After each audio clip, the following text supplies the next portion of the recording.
and starting our little delve into the wonders. And tomorrow morning, I'm starting my first little show where I'm going to be doing the full decks of cards and reading some stuff for some people, refining my skill sets. Yeah, Asria, what's happening? I think this is the least pink top I've ever seen you wearing. I'll be honest. Yes, true. Where's the pink? Where's the pink? I feel like this is like business mode, Asria. Do you know what I mean? She's about to launch like a crypto coin that she's all wanting us to like buy into right now. She's like, no, listen, the Star Seed coin, okay? Oh, I'm sorry, I've let everybody down with my top. I will make it more pink for Saturday. There we go. No. If anything, go the other way. Yeah, no, it is quite quite formal, isn't it? Sorry. No, next week I want you turning up with a black wig on and a black jumper just to freak everybody out, Asria. Right, go full goth next week, right? But we have got another exciting episode coming up of the Off-World DNA. And I'm super excited. I believe it's the 20th, you said, Beverli. Yep, it's the 20th. We've got Susie on. Yeah, we're not going to say too much about Susie, but no, there's some interesting factors that surround this lady, and depending on how many of those factors we can discuss, we will. But she seems like an absolutely fantastic lady, and you've done her Off-World DNA, and I'm excited because it's been a while since we've done one of those, and it'll be incredible. She is an amazing person, and the DNA just speaks for itself. So I hope everyone will come along and enjoy both her energy and the reading and on Bev's amazing show. So no, it'll be good. Thanks, Ron. Thanks, Bev. Yeah, it's going to be lots of fun. Yes, she's got some unusual stuff going on there, that's for sure. Well, I'm excited to hear about it, and I'm sure everyone will be too. But listen, this evening we're continuing on with some more of Asria's pretty amazing photography. A lot of the stuff that's been sent in, I guess it's elementals. I guess that would be the theme of this evening. Yep, it's more elementals. Yep, it's more elementals, and our resident fairy expert Tink sent her apologies for tonight, but she will be back for sure. So you never know, she might even pop her head in if she can, but we're going to carry on regardless. Yeah, too right. Rod's got some things in the works as well. That'll probably be after the. And saying that though, there might be a bonus show. There's some weeks where Dan goes and spends a couple of nights at her mum's, takes a baby and all that kind of stuff. So there may be bonus paranormal shows then. And we're getting into weather at the moment, right? So we've got the spirit box, we've got the REM pod, we've got the cat balls, we've got all kinds of stuff. And I'm ready, man. I'm ready to go and start poking the bear. I can't wait. Bear. And Asria as well as Susie said that they will accompany you obviously. in Eastbourne to go to these unusual, very strange places. Yeah. So the Friday night is going to be a great one because you can even do that live if you feel like it. They've all got to be live. They've all got to be as debunkable as possible. Exactly. So we film Let's see what we can find. We film it and we broadcast it, and you got to do it live, man. Because it's all about otherwise. Also, as well, you get a very comforting blanket knowing that like 500-600 people are all witnessing if anything goes wrong, and the mods all have the address of where you are, so that if anything goes horribly wrong, we can all dig you out. You've got that emergency service on you. And I tell you what a set of balls you grow when 500 people or 600 people are watching you and something scary happens. There's stuff that you'll do when people are watching that you just won't do if you're by your, because I'm telling you now, like if I'd been by myself in that graveyard, I probably would have ran out screaming, right? But the fact that you've got people witnessing you and you just got to suck it up, man. You got to suck it up. So you are funny. It's good. But Eastbourne will be good. Be really good. It is, it is. Well, before we get started, the wonderful community on Discord, and I do believe it was Lou again, right? Let me just double check that. 1 second, please. Is that Linda Lou? Yeah, Lula Bell. Okay. Lula Bell, yeah. She was the wonderful community member who spotted the fairy in the background of my live stream. And she's done it again with one of Danny's live streams. Now let me just turn the sound down because the sound is creepy because it's on slow-mo. And someone will think that there is a possession taking place in their home. Right. Okay. Yeah. So here's the first bit of footage. I can't remember where it happens on this one. Yeah, there we go. There it is. Whee! There Coming it goes. across from this side. And right the way across the other room. I'll play that again. Will I play that again? Are you going to play again? Or are you just going to, what are you going to do, technology? It's just going, not doing it. Nah, it's just breaking. Hang on a second. I'll play the longer one, and then at least we'll have something to look at if it decides to break again. Apologies, everyone. It's these weird files that are produced on Discord that don't play in Google Chrome. But it's circled here. You can see it moving along. Yeah, there it is. And there it goes. Yeah. And it should, there we go again. Look at that. That's crazy. Because if that was in front of Danny, right, you could write that off as like a tiny, tiny, tiny, tiny, tiny fly.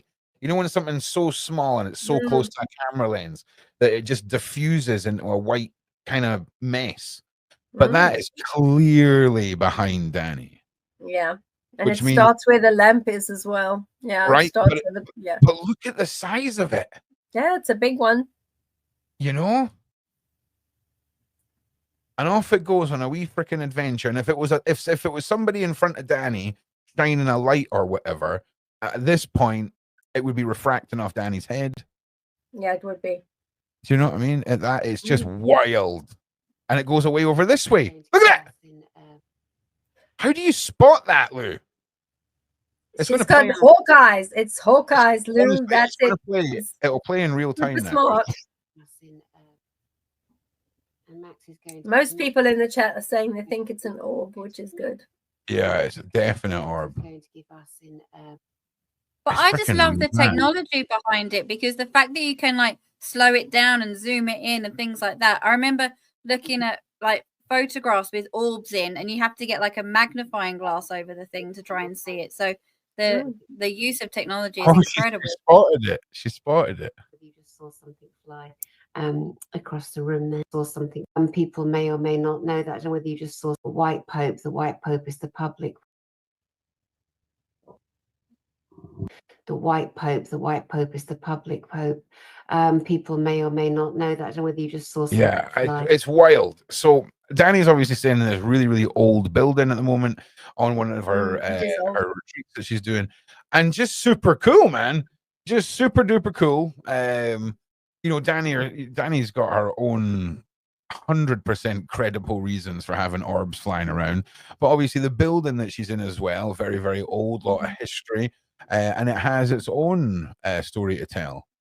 And it's just fascinating. So I just wanted to say thank you very much to Lulu Bell again for her hawk-eyedness, and big shout out to Danny for being a freaking magnet for this stuff, because it's just awesome. Right, Asria, let's start off with tonight's topic, and we're diving back into our elementals. Ron has got some pretty dark cryptid shows planned as well. Just so you know, it's not all just the lovely little things that throw pixie dust on us and appear in fireplaces that we're going to be covering, just so you know, because we do like the dark and the wonderful. Now, got to have the balance. Well, yeah, man. Now, Asria, do you want to try and tell me a set? In fact, you know what? Let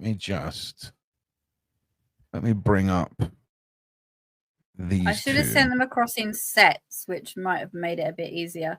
Because I mean, I've got loads and loads, especially around the fire pits, because it's always at the end when we've been doing shamanic drumming that I just take a few quick shots to see exactly what the fire's telling us.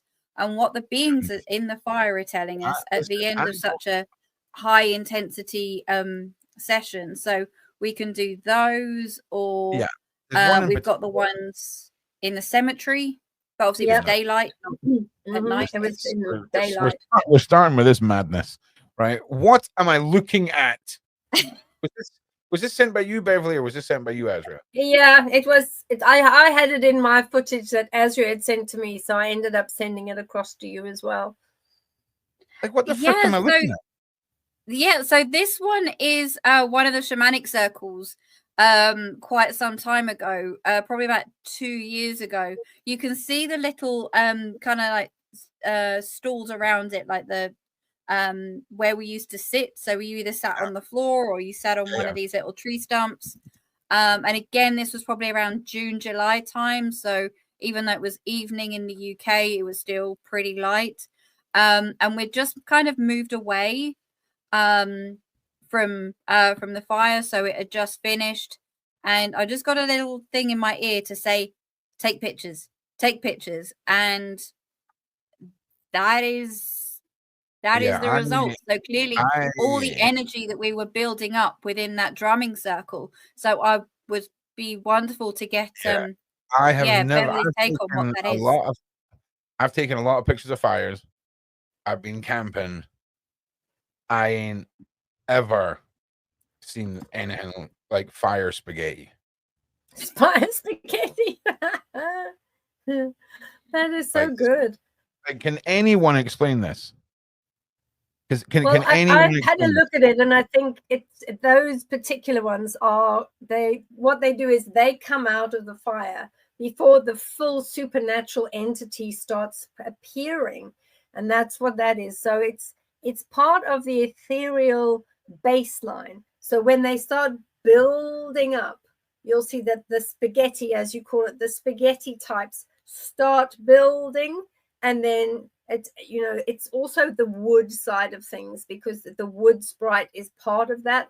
And that fairy creature or the ethereal entity, depending on what comes after that, is what then pushes through those spaghetti type tendrils. And as part of the fairy mythology, that is your baseline to build. And that's where these creatures, as part of groups, they start moving as naiads. So you have these divine entities that are not always fixed in one place, but they can move through those tendrils that look like spaghetti. So we're just really lucky to catch it at the shutter of the photograph. It's unreal. All right, so just right at the time, Martin, right? So Martin, right? So if this was, because I know what you're talking about here. You're talking about light painting, where you have the shutter speed, you have your shutter open and your aperture down super tiny. So you could literally take a glow stick and then write a word with it in the dark, and it'll write the full word of the glow stick in a single image, because the aperture is tiny and it's letting because the shutter's open, it's continuously letting in light. So the problem we would have with that going on here is like everything would be blown out. Everything in this would be blown out. You very rarely see light graffiti, as it's called, done in the day. It's very much a nighttime thing. I have never seen anything like this. I've never seen anything not like only this. that, Ron, this was probably like either like a Samsung. I think I've had two, a Samsung phone and an iPhone, and it's literally just point, take, done. Oh yeah, no, 100%. No. Oh no, I know that, but some of the side chat don't know us. Yeah, exactly, Martin. Right? Yeah, exactly. Right. So some of the side chat don't know well as well enough. So I like playing the debunk game, because. But this is called the correct word for this is called a spriggan. The spriggan. And a spriggan, and it's not, because it's not commonly seen. A lot of folks might think that it's a type of energy that is an undesirable, but that is not the case. Now I want you to draw your attention to the being that's at the bottom of the spriggan. In the fire itself, we have got the birth of a baby dragon, and that is part of the mythology, is that if you look at the bottom itself, the spriggan brings about another mythical creature, which is right at the bottom. And these are the types of energies that used to, in the old days of European law and our law as a peoples of this island, they used to see that these spriggans used to come first, and then there would be the birth of a baby dragon energy. And if you have a look at the way that this conception is moving forward, is almost like where this deity is starting to move as a fire sprite, but also moving through all the embers and taking the form. If you look at it very closely, you'll see that you can see right at the bottom near where the stone is, you can see its little head is resting. And this is where you've got the birth of the baby dragon. 100% see a tiny bunny rabbit right there. Yeah, it looks like a rabbit, but that's is that what we're looking at? We're looking at that, and we're looking at the other one next to it. So we've got these two, and then it's got its little hook, hooked wing as well, trying to come forward. And that's why the spriggan would come. So the spriggan comes before another little creature has been allowed out to play. And then to the left, you've also got the residue. If you look, you'll see lots of little white dots everywhere. And these are the white dots show the energy bursts that are coming out from the fire. It's coming out from the fire with the spriggans, with the birth of the baby dragon. And then you'll have a look to the side. And as it's pushing out, that energy is moving. And occasionally you'll see these white bits that end up sometimes captured on camera, which I think they have been captured. Oh, there it is. You can see it very clearly now. Look at that. I cannot, far clearer than the gnome in the crystal. I cannot explain what I'm looking at. Right, just in case anyone like is watching this, right, and are like I cannot. There's a freaking face there as well. Look at him. Look at him. Little grumpy guy in the background. Look at that. Right there, staring at you. Yeah, that's a gnome that's watching, like the one in the crystal. Yeah, no, there's that gnome is elusive.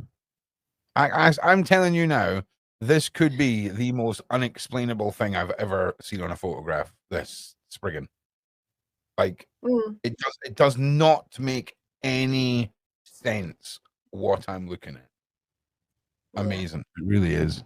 It's a really unusual one, and if you widen the view and have a look in front of where the fire is and where the spriggan is moving out, if you have a look at some of the area there and see if there's any white energetics or any small plasmoids and things that are on the side, I think it would be further out towards where the pallets are. You might be able to see some there as well. But you can play with this photo a lot to see as much of the narrative for the beings that were around at the time. So I would imagine that fire circle must have been a wonderful fire circle when you were drumming. Mental. Yeah. Like I've never like I say, multiple hundreds of camps, wild camps, all this stuff. Like cameras set up for like recording over half an hour to do B-roll, and you speed it up and the fire burns down. Nothing. You get the sparks, you get little sparks coming off, sure. I think one of the things to add to that, though, Ron, for yourself and the listeners and that, I think is very much the case of asking, because remember there's an element of free will there as well. So I think and Beverly, please correct me on this, is that when we were drumming, and just sort of following on from Beverly's point there, if memory serves, as I said, with the drumming circles that I go to, there can either be anything from like 4 people to like maybe 24 people. So for drumming for literally 2 hours constantly, obviously does help build. And then as we're drumming, I purposely ask if there are any elementals or being that wish to be a part of this, please make themselves known. And then it's only towards the end, because obviously I've then stopped drumming myself, then then that's when the pictures are then taken. So it's all around kind of giving them that permission. And sometimes within the songs that we sing towards the end, again, is that kind of like appreciation for earth, for the elementals. So they're very much picking up on, I believe, kind of those that energy from those old. So I'm just trying to think of the name of the like old song.